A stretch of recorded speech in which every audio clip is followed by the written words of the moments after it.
Mr. Michael Benson-Colby, Chairperson of the Oxford Business Group, other members of the Oxford Business Group who are present here today, colleagues from the DTI, distinguished guests, ladies and gentlemen. The Department of Trade and Industry is very pleased to participate in the official launch of the Oxford Business Group South Africa 2012 report, and we're really pleased that we were able to assist in the production of this report.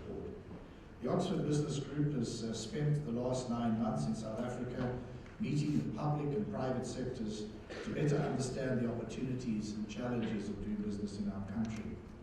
Many representatives from the different sectors that participated in the interviews in this report are present here today. And I'd like to thank you all for the willingness that you showed to meet with the Oxford Business Group and objectively share your knowledge, experience, and expertise about the South African economy. We commend the approach which was adopted by the Oxford Business Group in this report, which aims to balance the perspectives of the private sector with those of government. The report leads with an interview with the President of the Republic and includes a range of interviews with cabinet colleagues and also with senior government officials, including those from the National Treasury, from public enterprises, from trade and industry, mineral resources, energy and tourism.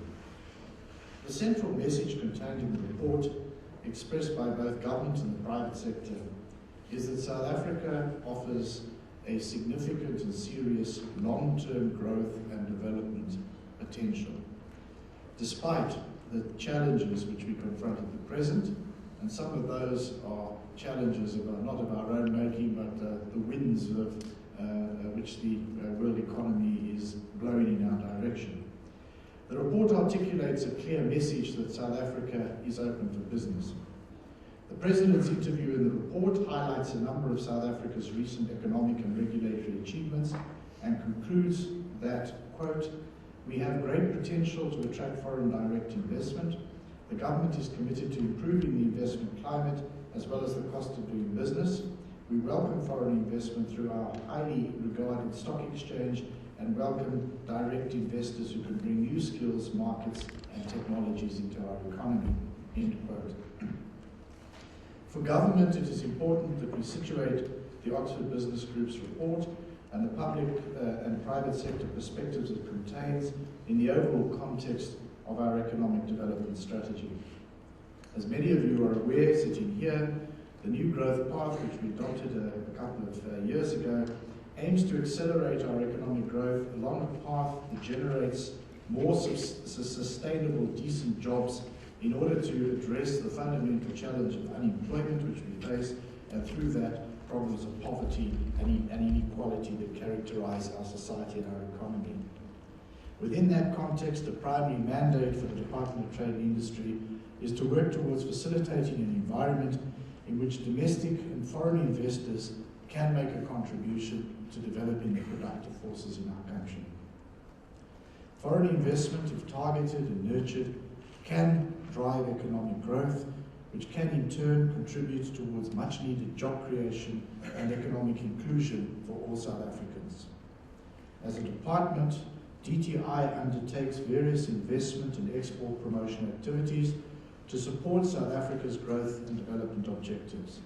We offer a range of incentives and support measures for priority sectors and industries that have been identified in the new growth path and also in our industrial policy action plans.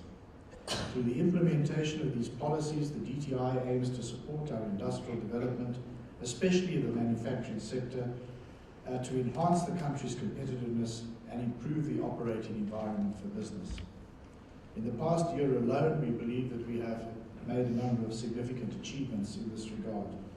They include the fact that we have managed, through the programs we've offered and some of the work which has been done within the industry itself, to achieve a higher level of stabilization of the clothing, textile, leather and footwear industries, which are some of our most vulnerable industrial sectors.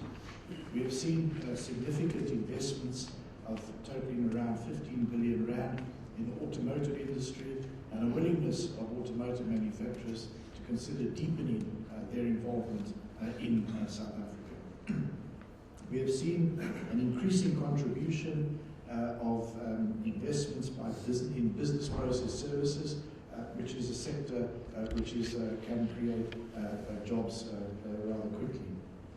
We have also adjusted public procurement policies to promote local production, and in particular we have been trying to ensure that this takes place so that the major program of government, the Infrastructure Development Program coordinated by the Presidential Infrastructure Coordination Commission, does make a contribution towards industrialization and industrial development.